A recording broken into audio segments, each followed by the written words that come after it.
Welcome to the Grow Your Business and Grow Your Wealth podcast with Gary Heldt. Gary is an expert in helping business owners put together a plan that will provide a better future for their businesses, themselves, and their families. On the podcast, Gary interviews other professionals who share his vision, and together they share secrets and strategies any business owner can use to build a better financial foundation for your business and your life.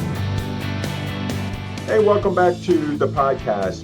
This week, my guest is Jonathan Blau, and he is the founder and CEO of Fusion Family Wealth. It's a Long Island-based, fee-only registered investment advisor firm overseeing about $1.1 billion in assets under advisement and management. Jonathan is a thought leader in behavioral finance, and he helps investors identify the biases that drive poor decisions and replace reaction with a reputable plan and rational action under uncertainty. Welcome, Jonathan. Thank you, Gary. Great to be here with you. I'm just going to make an edit because I guess we updated it for the podcast company a couple of years ago, but we've gone from 1.1 billion to almost 1.7 billion. So there you go. We are good growth. Yeah. Thank you. So, Jonathan, what made you decide to get into advisory service like you have? So yeah, it's a nice evolution. When I was a student in college, SUNY Buffalo Finance, I had an opportunity over the summer to work for Lehman Brothers.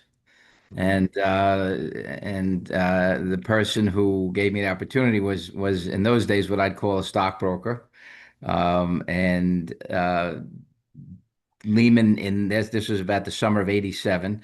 Lehman Brothers was reputationally a venerable investment bank. But what I saw as a young person coming in as an intern there is they changed that model, and the people at their main headquarters, 55 Water Street, were no longer people that they would hire from Wharton and Harvard and so forth, MBAs. These were top salespeople from what were then the top sales training program companies like Xerox and IBM and Linear Products, which was a big competitor of Xerox.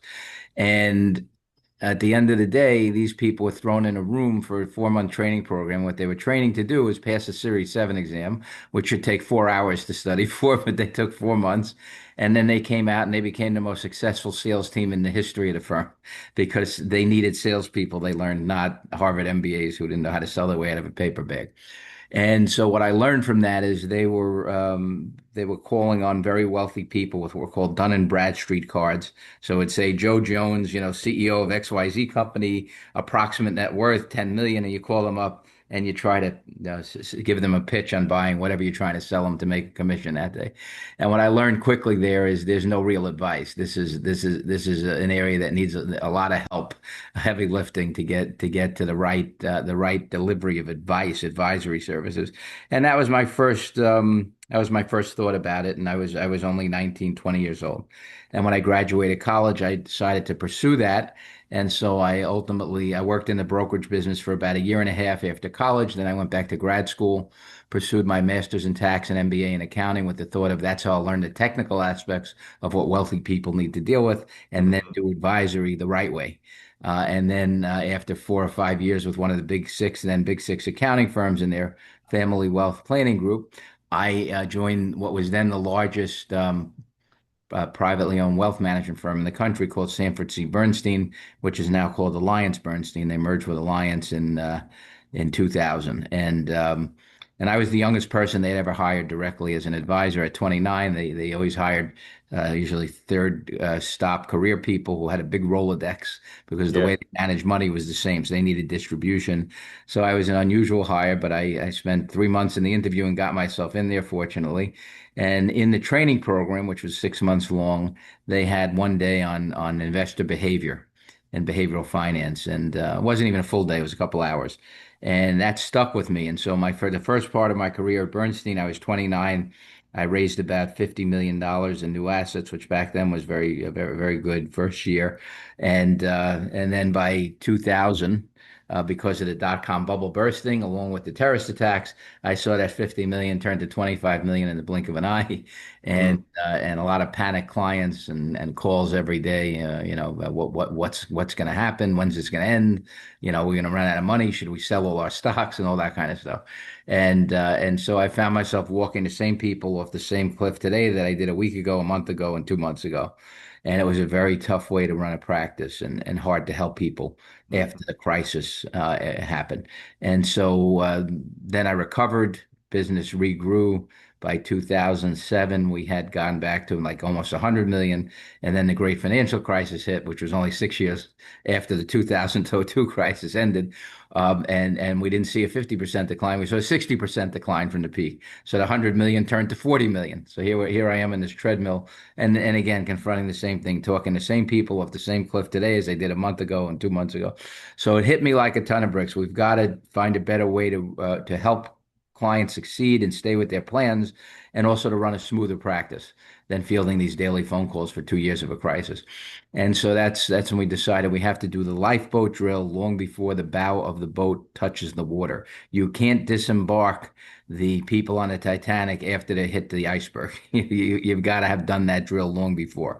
And so that's when we decided, let's really learn behavior. Let's teach people how to deal with uncertainty. Surprise is the mother of panic. We don't want our clients to be surprised. So we started educating them to expect historically what happens if you're going to invest in stocks, equities. You've got to expect 15% a year of your equity money will appear to disappear. It temporarily declines an average of 15% every year, whether you like it or not, for any or no reason.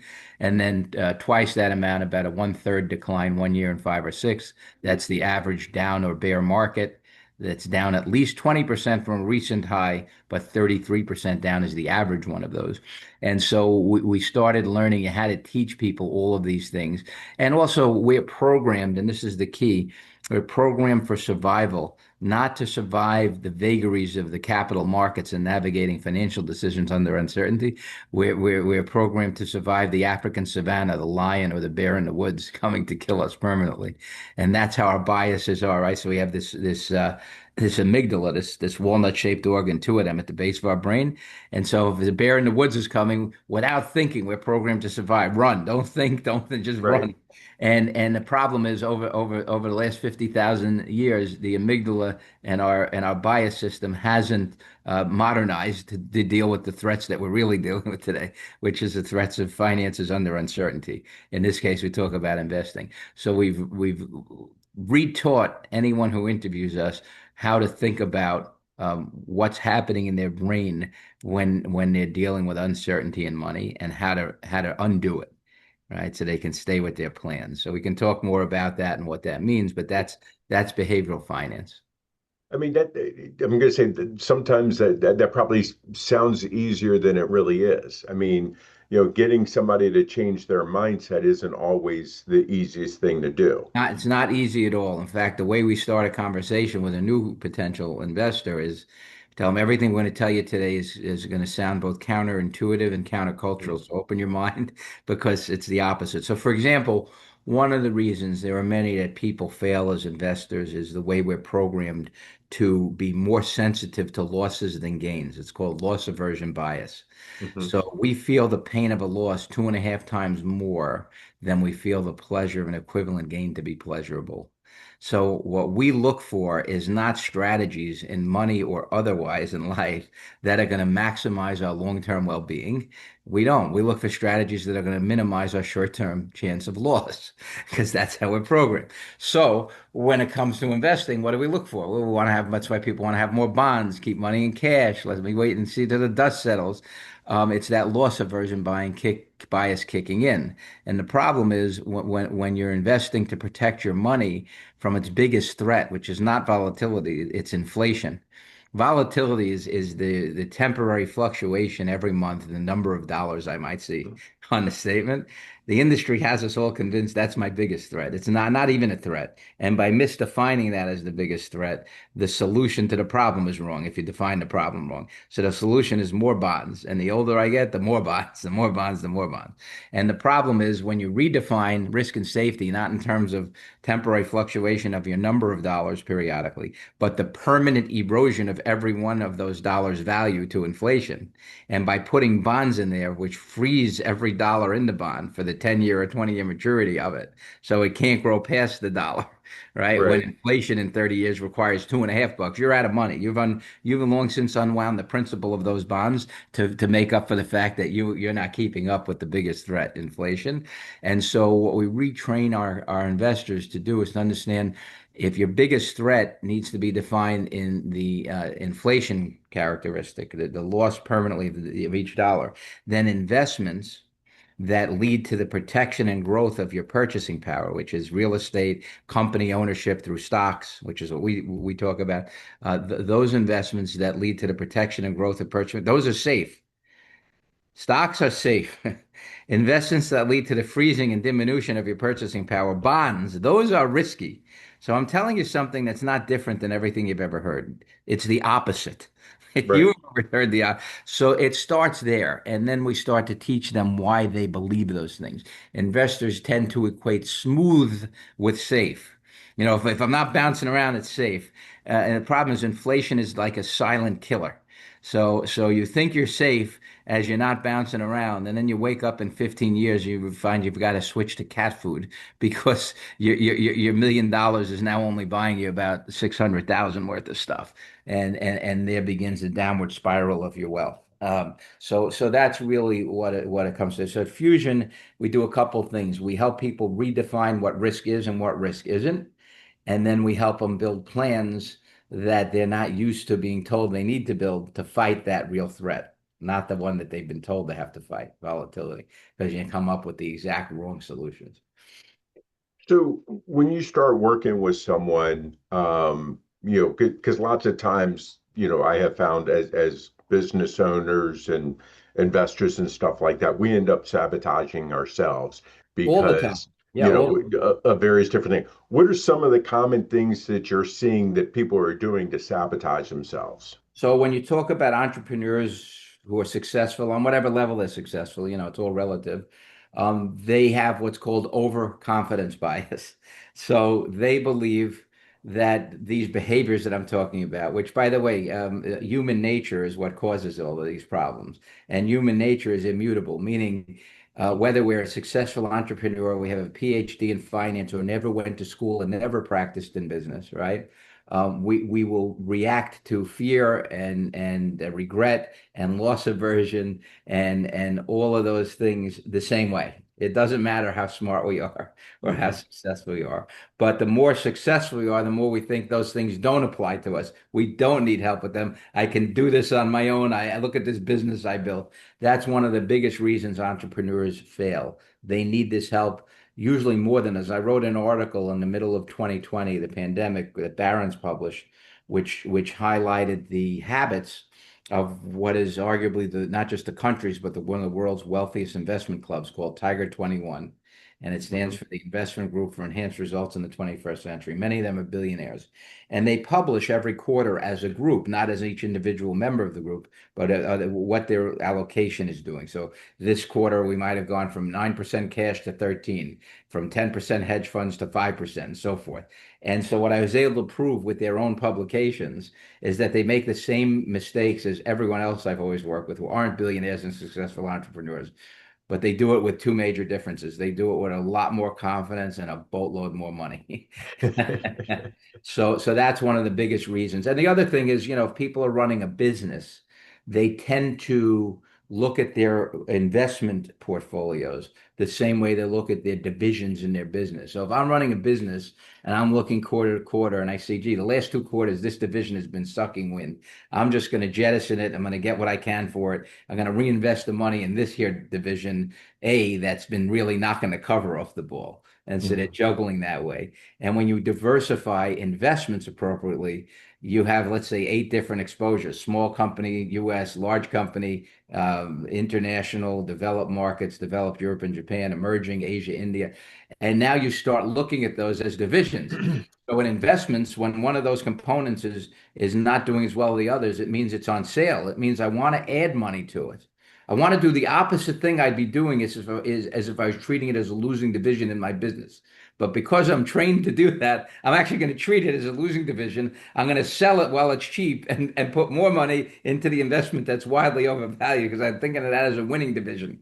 Right. Okay. So that's another reason a lot of entrepreneurs will make very poor decisions. And the other thing I'll highlight with entrepreneurs and successful business people is we tend to be, and I say we because I'm in that category, we tend to be, without meaning to be, selfish. So even if we believe we can, and most of us can't, manage our money under uncertainty without these biases tripping us up like they do everyone else, even if we think we can and we can't, we become selfish. If we're able, if we're in a minority, maybe 1 in 100 can do it. A Warren Buffett can do it. He has a temperament to do it. Hmm. Um, eh, but what happens when I'm not around anymore? Who's going to do it for my family? Right. What's the continuity plan when I'm not the be all end all business person that I am? And now, because of selfishness, I get hit by a truck. My family's stuck running into some insurance person selling them annuities, Right. right? And so there's lots of issues with entrepreneurs that are specific to them and successful business people. So, because again, this is the sabotage is it's a habit that we've created over time. Yeah, it's almost built into us, right? It's it's Right. it's like reflexive. You have these biases. We teach people you have them. They're not even aware of them, and then how to identify them and deal with them. Well, and that was going to be my question. How do you help them deal with them? Because it's great that I mean, because like you said, I mean, we have these built into us, and especially if it's somebody who is investing later in life, and so they have all of this innately inside them, they're going to keep falling back. Even though you get them Right, started, they're a going to hundred keep percent. falling So back. so this is it. How do you So keep so pulling them along? So we look at ourselves, behavioral investment counselors, like vitamin C. Vitamin C, if you don't take it every day, does you no good. It's soluble. It's the same thing. If I teach you everything I taught you today, and then I get on the phone with you the next month because the war in Iran started, and you needed me to talk you off that cliff a little bit. It's a new Hmm. relationship. And I start teaching you that all of these things don't matter. These are noise. The only thing that matters for you as a long-term investor is earnings of the companies you're invested in, the S&P earnings. The Right. signal is the earnings. That always grows. Population grows. Historically, it's never shrank over any period of time. And that's what you need to all the other stuff, you tune it out. Now, to your point, if I leave them on their own and never call them, they're going to go back to default. It's human nature. So they need a constant. I'm their vitamin C. You've got to buy the bottle of vitamin C. That's what we do. So when someone says to me, well, you're using index funds, so can't I just do that myself? They're missing the point. Of course, the investments today are almost free. An index fund internally, like an S&P 500 index fund, which is one of the 8 or so we use, is almost 1 or 2 basis points. It's almost free. Literally, it's 1/100% to 200%. It's a commodity as it should be. Anyone can buy any investment, an index fund, a mutual fund, the money manager. Today's available to anybody. The magic is not in finding the best investments. The magic is in finding investments that'll give you exposure to global growth in a rational way so that you make it 8 to 10% a year. It's that kind of good return that you can maintain for the longest period, not the special one that you found for the Bitcoin went up 300% last year, so let me put it all in Bitcoin. That's not how you make money. You make money by compounding at repeatable, good, solid average returns. And that's a lot of things that people miss. So they need, the answer to your question is someone like us to be there continually through our newsletters, our behavioral newsletters, our podcasts. That's the constant vitamin C because they simply, 9 out of 10 people cannot maintain that on their own. They just can't.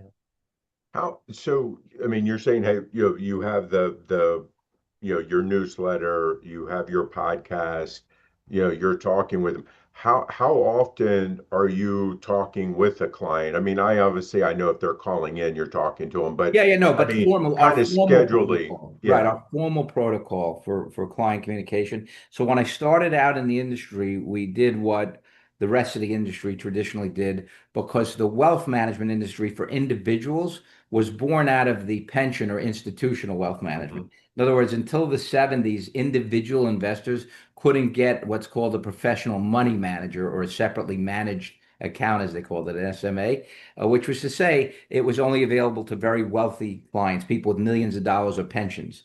And then in the 70s, they opened it up to individuals as a potential to sell individuals on the idea and gather more money. And so in those days, when you were an institutional client and you would hire five or six professional money managers, not index funds, to try and outperform their benchmark, that was the illusion that people had, that someone actually could consistently outperform a benchmark. That's the worst possible goal someone should. It's not a goal because it's not achievable. But in those days, that's what you did. And they said a lot of people still do it. But the institutions then every quarter would meet with the six or seven managers they hired, one at a time.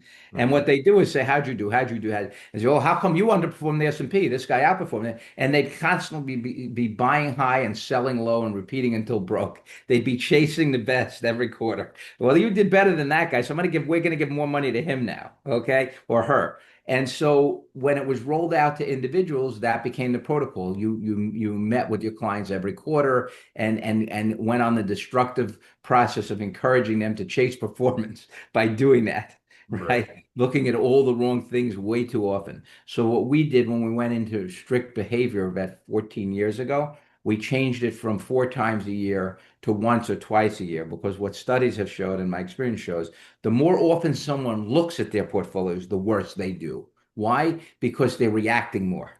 And every time you react, the studies have shown if you're replacing one investment with another, not only did you make a mistake, but the investment you sold did better than the one you replaced it with.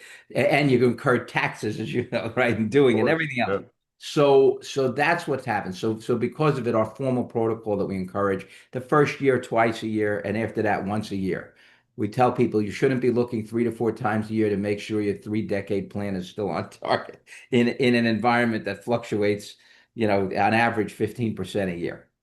Right. Um, And what, our clients typically don't need that. Once we do the behavioral, we do the lifeboat drill at the beginning and onboarding, and then they read a couple of newsletters, get through one or two crises. They're good. They don't need as much in person. And as you say, I'm always available, but they generally don't need it. We had during the Iran war and the oil spikes of 400 relationships, maybe I got 3 phone calls. yeah, yeah. I mean, you're going to have those nervous Nellies no matter what. It's usually the newer people, right? So, but that's it. Other than that, yeah, we're relative. Like my compliance officer said, when I came from my old firm to you guys 10 years ago, with calm markets, we used to get with half the client base, 20 times, 40, 30 times the phone calls. Here, like in a major crisis, you get 3 phone calls. Right, right.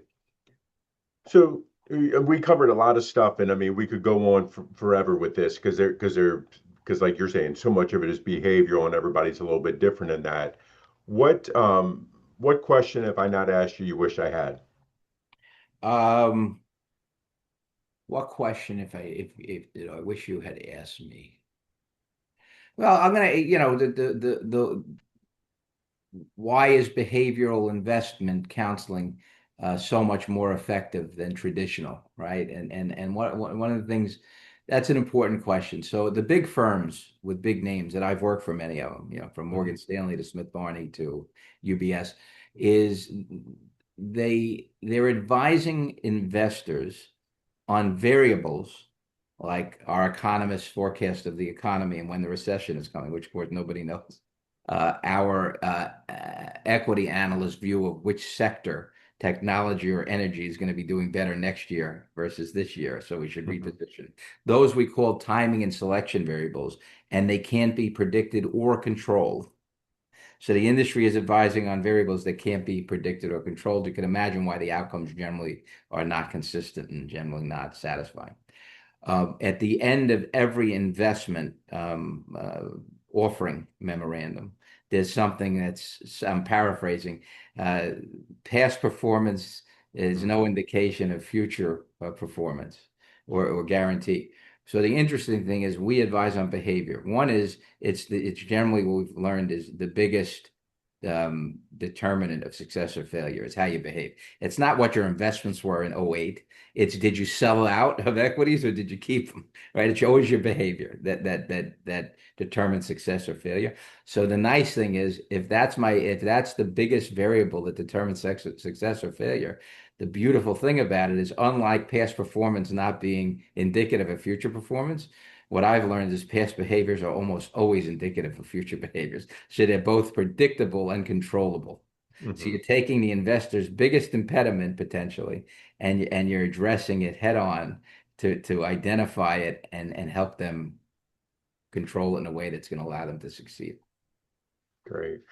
So, John, if people like what they hear today on here and they want to reach out to you, how can they reach you? Where can they find you? Well, if anyone's interested in investment advice from us, it's important for me to always say because otherwise it's misleading. Our minimum is $5 million, so that's the first thing. Just to let it because when people call us sometimes and Hmm. they're not up to that profile, we can't take on clients for Yeah. obvious reasons, too many.